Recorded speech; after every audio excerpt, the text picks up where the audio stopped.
Hello class. In this video, I'll be discussing about the fundamentals of integral calculus. Okay, this video is made for the benefit of those who haven't taken their integral calculus yet, and also for those who have taken. This will be a review, no, of the fundamentals. It will be difficult to solve integrals if you do not know the the meaning of it, no, the physical meaning. So the physical meaning will depend on the kind of physical quantity that is placed in the x and the y. But regardless of the physical quantities that are placed in the graphs here, the meaning of integration will be the same. Okay, so we have here a generic graph, no? The x here, the independent variable on the x-axis, and then you have the dependent variable on the y, and then you have this parabolic curve here. In the history of mathematics, there was a time when mathematicians were um, having a difficult time in determining the area under this curve, no? Now, why do we need to why did they need to determine the area of uh, under the curve? Well, there were several physics problem, no?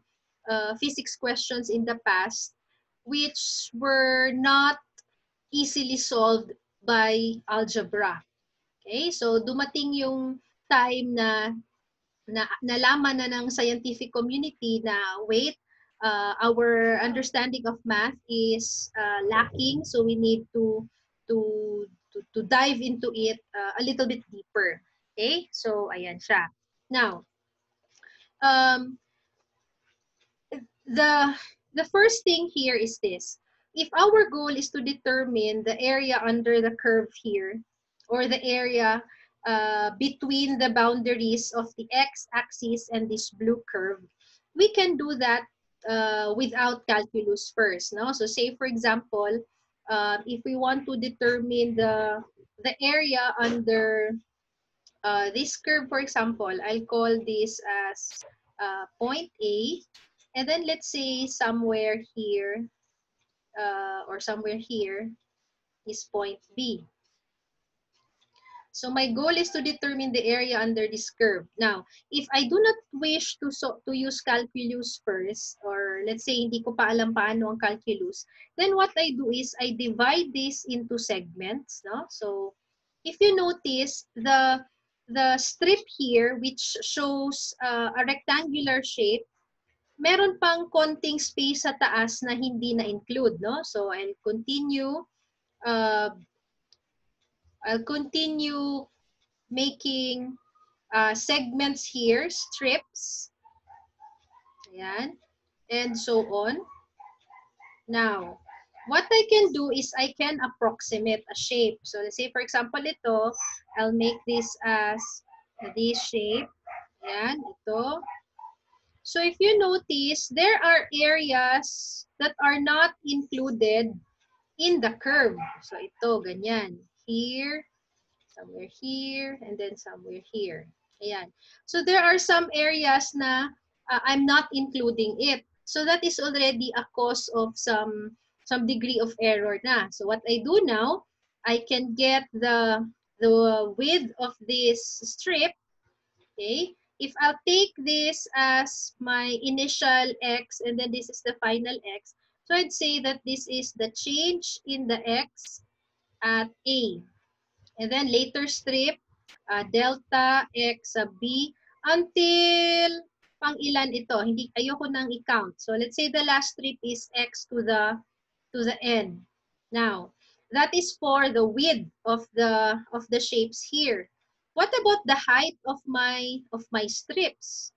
So I'd say that this one, say this is y sub A, and then later y sub B, and so on. If I say that y is a certain function of x, ayan, no?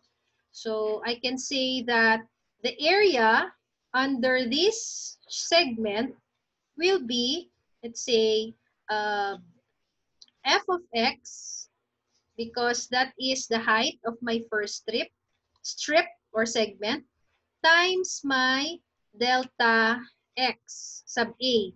But if I will call this in variable form, I'd say that this would be my ith segment. In variable lang, ith segment. I am sorry.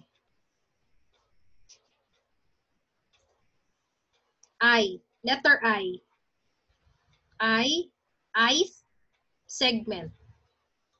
So in my ith segment here, I'd say that the area of my ith segment is the product of the height of my strip, that's fx of I, and then the delta x of the ith particle. That is only for the first strip. So if I want to get na the total area here of all the strips, then I have to sum up. So I will sum this up. Okay, I'll get the algebraic sum, the summation of all of these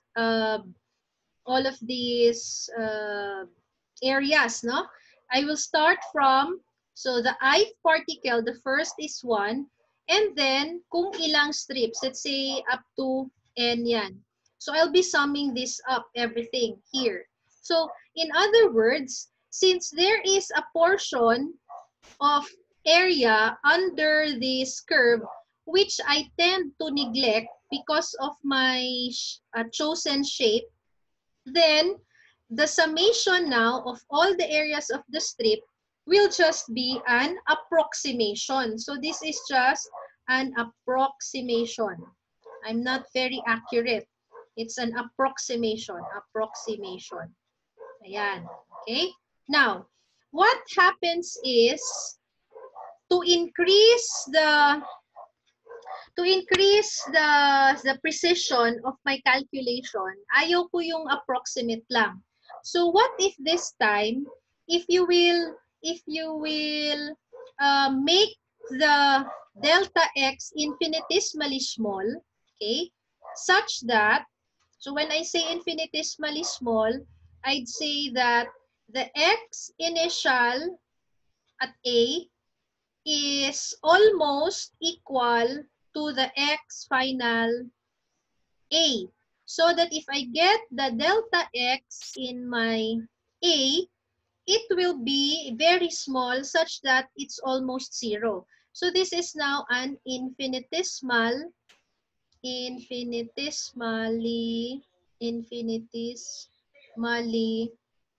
short. So if that's the case, the delta now, I will replace it with d. Okay? And then dx na siyang ganyan. And then, okay, wait. Wait. I have to pause for a while. Wait lang. Oops, where's that? Ay, ano yun? Oh, wait. Okay, I'm sorry, naputol. Ayan, let me screen share. Let's go back. Ayan. So where were we? There. So I said earlier that the summing up will be an approximation. So to increase the accuracy, kumbaga, of our calculation of the area under the curve, we will cut this into smaller strips. No? Yan. This will become very, very infinitesimally small strips so that the area here will really be taken, no? Konti lang talaga ang hindi mo na makukuha. Almost lahat na makuha mo na yung area under the curve here.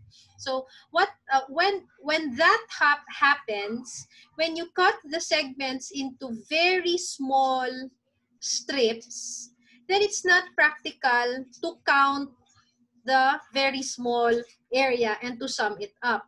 So what happens is the number of segments, so when the number when the number of segments approaches infinity, okay, it means now that your delta x is also very short. Okay, so the tawag nito, there will be a transition now from summation to integration. Okay, so what happens in the transformation now, so dito tayo, move natin konti, as n approaches infinity, we somehow get so dagdagan natin to, we take now the limit. Okay, the limit of where n approaches infinity, or we can also say if delta x approaches 0. Okay, so pag sinabing delta x approaches 0, the difference of the initial and the final x is almost 0. Napakalapit ng values nila, pero not 0 but almost 0. So when that happens now, the limit of this, it will now become, okay, so the algebraic sum will become an integral. So ito na yung parang symbol pa rin natin ng sum. Para pa rin siyang letter S na payat. Okay? And then the limit now, instead of the ith particle here, you'll have to take note kung alin ba dito sa x value ang lower limit. So that would be the point of the limit of your integration. Are you starting from this point to this point only? Are you starting from this point hanggang sa buo? So meaning, you can actually you can set the limits. Basta the lower limit will just take it as A and the upper limit will take it as B. So dito ngayon, the lower limit, ikaw bahala, and then the upper limit is B. And then, the delta x and the fx now, this will also transition into, you have your x, and let's say dx. And then this now becomes an integral. And then, like what I mentioned to you during the video conference, we will only be using relatively simple integrals, no? But if the expression to be integrated is somewhat complex, then we can always look at the table of the integrals, no? To as a guide. Ayan. So that's it. And then the x now, this will of course depend on your function. So actually we can still write it as fx dx. Para mas ano.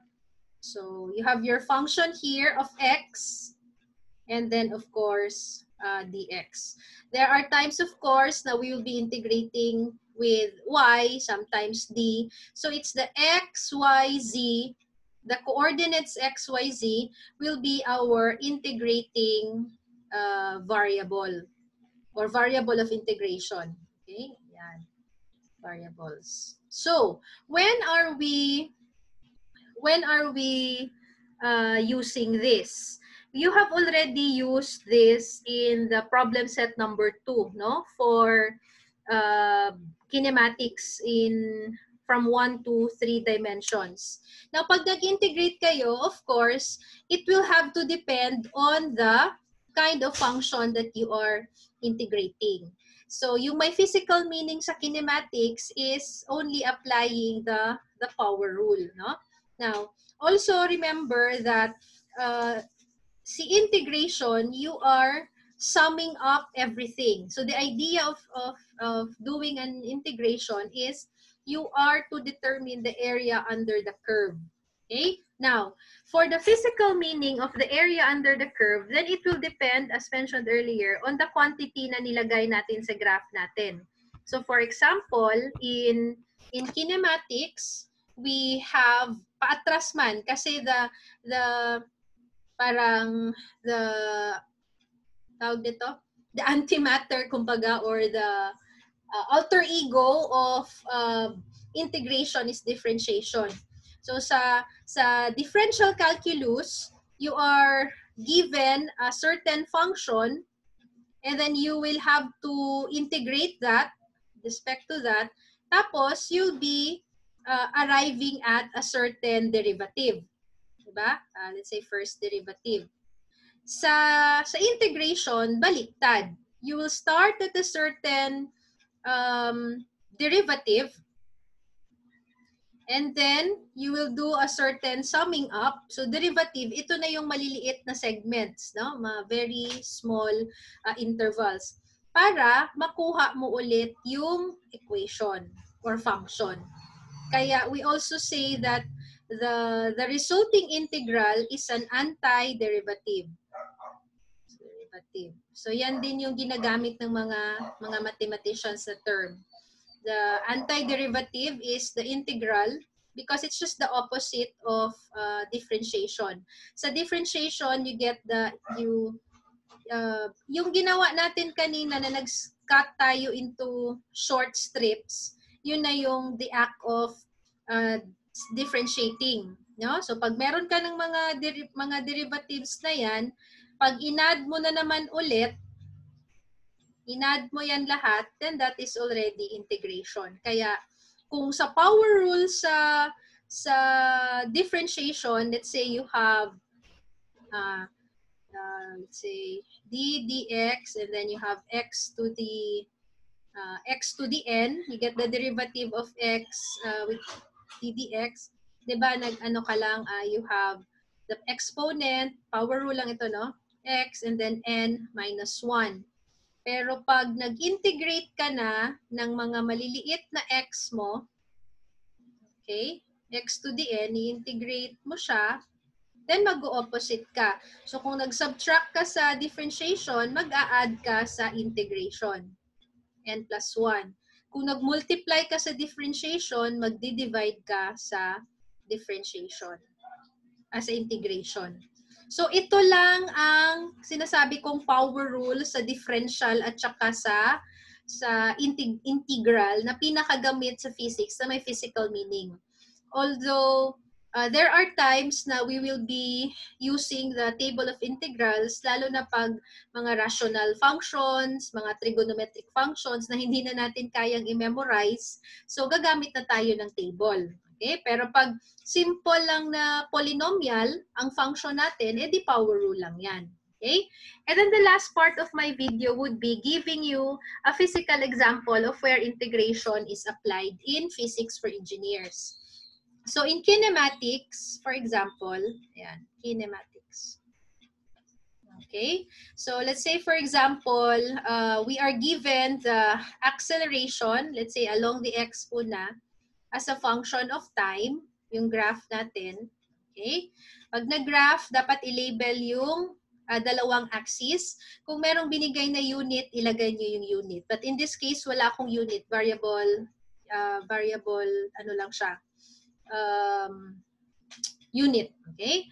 So, say for example, our A as a function of time na graph looks somewhat like this. Ayan. So, this is a linear equation. Tama ba?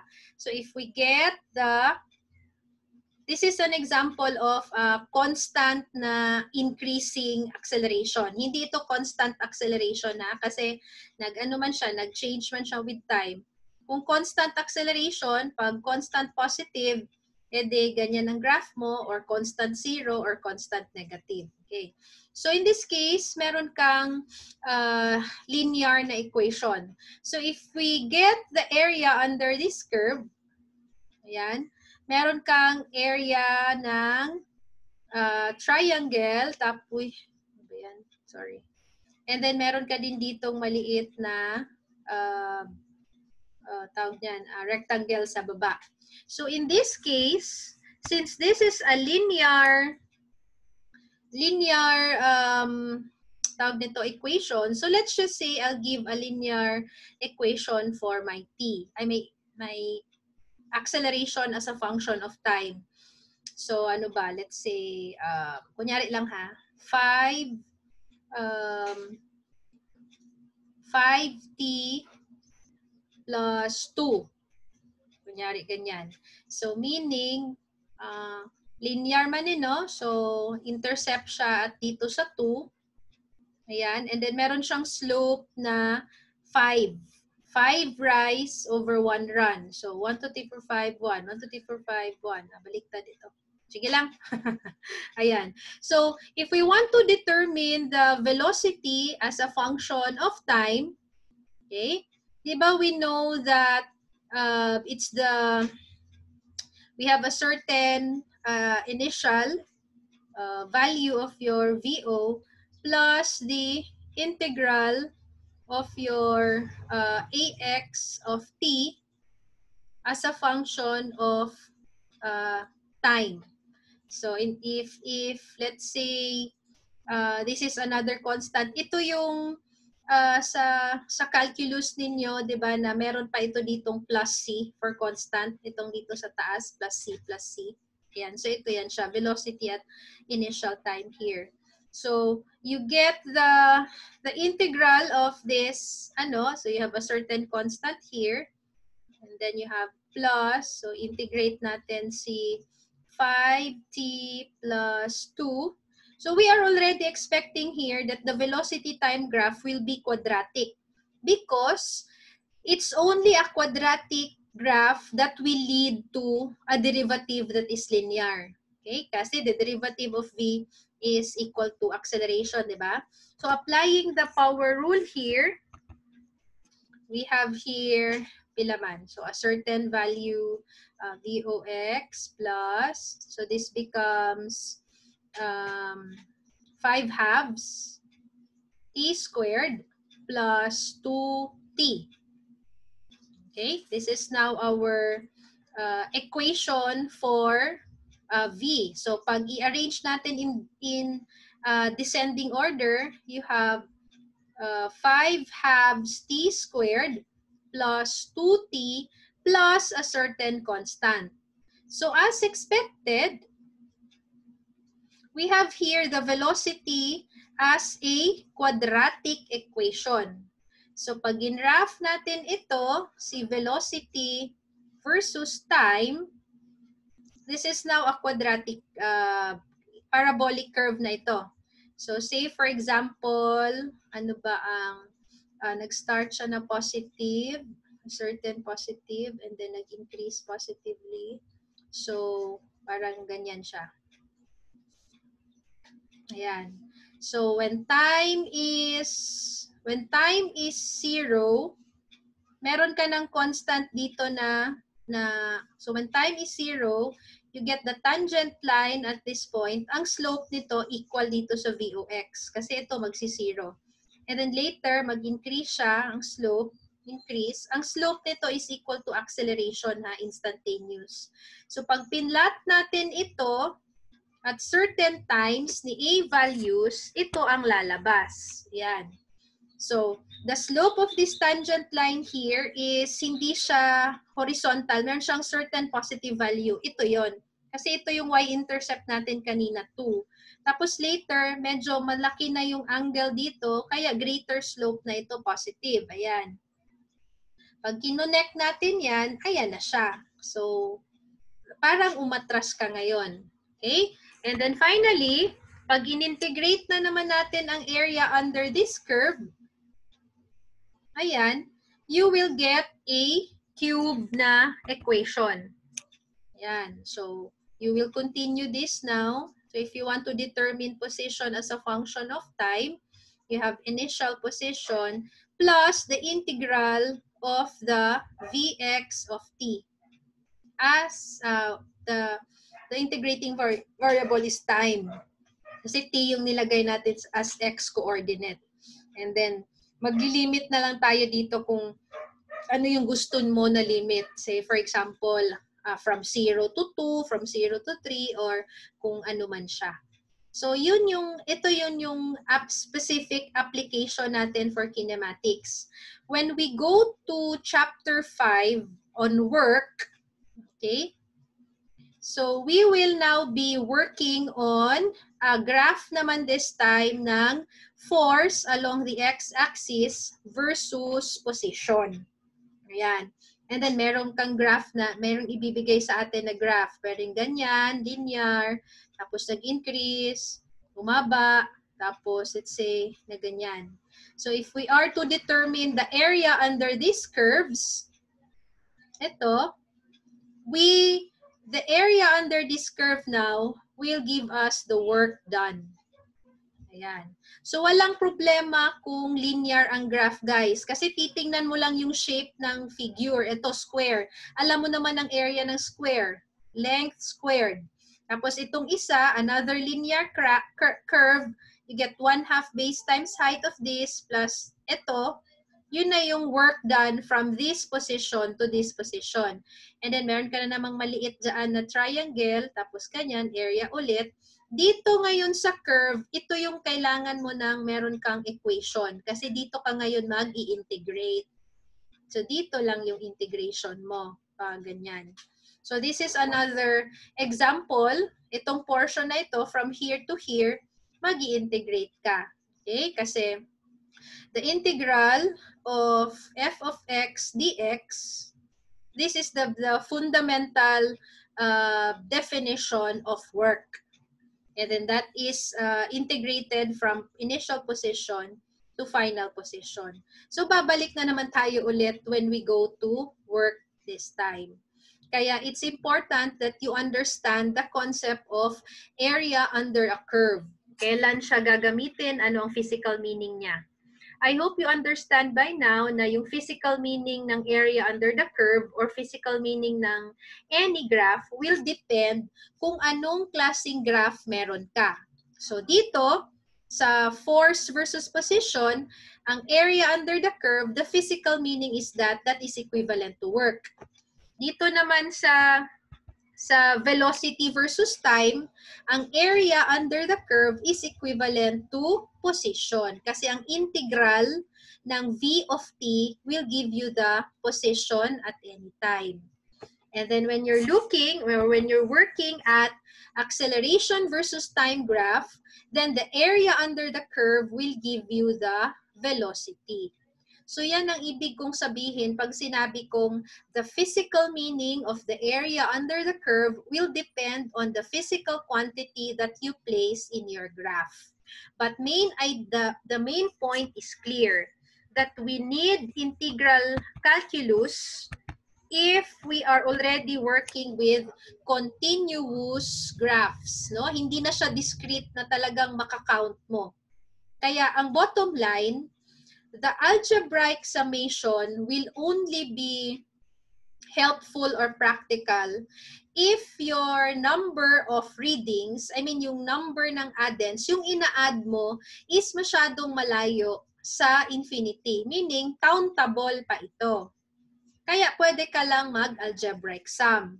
Pero kung hindi na practical na isa-isahin mo siyang bilangin at isa-isahin mo siyang i-add, then the sigma becomes this integral symbol, which will still remind you of sum. It's still summation of all the infinitesimally small strips under the curve. Tapos mag-matter na lang siya sa limits ng integration mo. Okay? So guys, I hope this video has been helpful sa mga, lalo na sa mga hindi pa nag-integral calculus. At saka naging helpful din sana ito as a guide sa mga naka-integral na. Hopefully, you will learn more of the physical essence of your integral calculus in the coming topics that we have. Okay? So I wish you well, and then I will see you around. God bless you all.